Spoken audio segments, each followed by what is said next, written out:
Our swim around Honeymoon Island was great fun, but it produced two mysteries. The first was that we expected to be swimming with a favorable current going through Hurricane Pass, which is where we are here, about 45 minutes into the swim. And the current we thought, should have been helping us through, or even slack, with high tide around 10:15 a.m. And you can kind of see here that the swimmers aren't moving very well, and the water seems to be pushing against them. Half an hour later, after we got through the pass and were on the back side of the island, everybody remarked that they had never seen the water so flat here. And as you can see, there's no chop, no current, no visible current or waves. And so in order to get to the bottom of this, I looked at some tide charts. Okay, so this is the NOAA Tides and Currents page, and we want to zoom in on the Tampa Bay area and get down here around Clearwater, and it looks very encouraging. There are lots and lots of buoys, but maybe not so great, because as we look closer to Honeymoon Island, which is right here, we don't see a buoy that's very close. There was one to the north, and that's the one we selected. It's about 7 miles away in Calote Key. And so we want the tide predictions for that. And it's giving us the tide predictions today. It's a few days later now after the swim, so we're going to back up here to the 23rd. And on the 23rd, we see that at 10:17, the high tide was 1.48 feet above, and at low tide was at 1:10 p.m. at 1.33 feet. And that kind of explains part of the mystery. Let's look at the monthly total here, or the overall monthly tides. And for a selected date, we have the smallest tides of the month. This is like a 2 or 3 inch tide here on the 23rd. Earlier in the month, at either a full moon or a new moon, we see tides of 3 feet and -1 foot, so a total tide of 4 feet. So this big area that we're looking at, St. Joseph Sound, on some tides, that water goes up by 4 feet. Other tides, it changes by 2 inches. We got a 2-inch one. So that explains the quiet water in the bay, but it doesn't explain why the tide was going in the wrong direction. We were expecting the tide to be going in. Instead, it was pushing back against us. So I'm going to look at a different tide chart. If we go back to that NOAA Tides and Currents page, and whoops, where'd it go? Look again, we see that there's this other tide buoy here that's actually closer to Hurricane Pass. So we drill down on that one and get to the right day, and we see that this tide at this buoy is 9:08 a.m. And again, it goes for about 3 hours, and it's a really small one. But according to this, we're swimming a half an hour past high tide.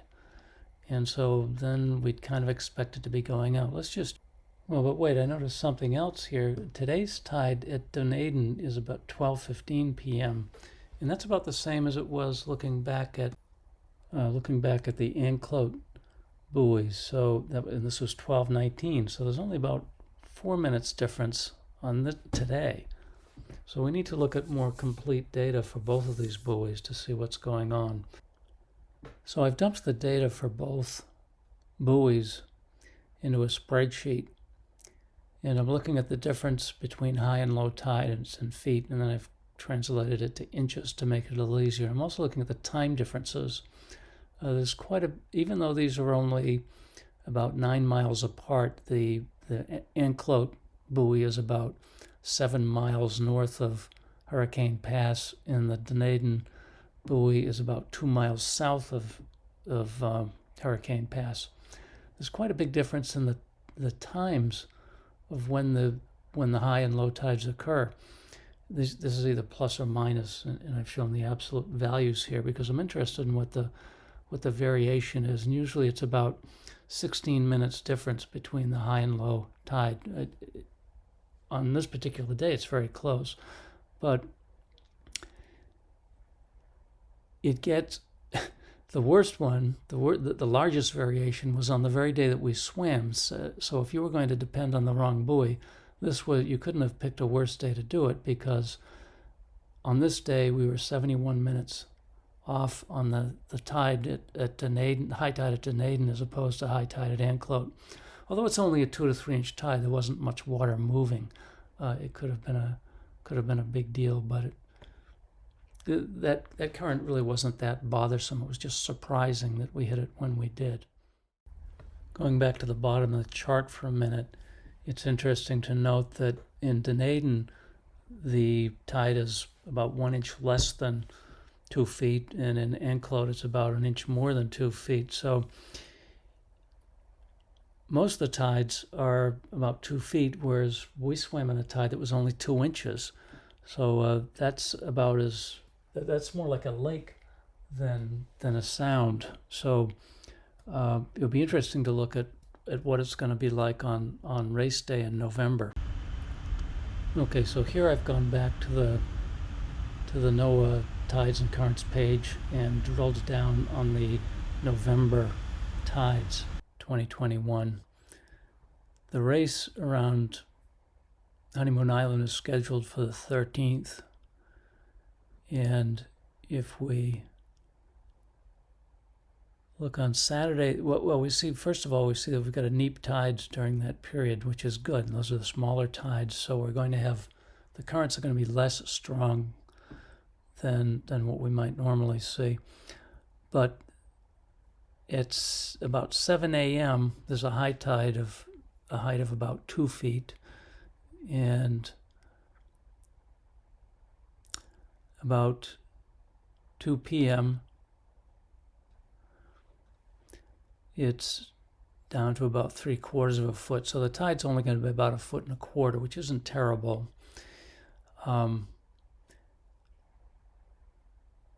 But for the duration of that race, assuming it starts in the morning, it's going to be going out. So that race is probably going to want to go around Honeymoon Island in a clockwise direction, so that the swimmers maybe have a bit of a tidal assist at the end of the race coming through Hurricane Pass.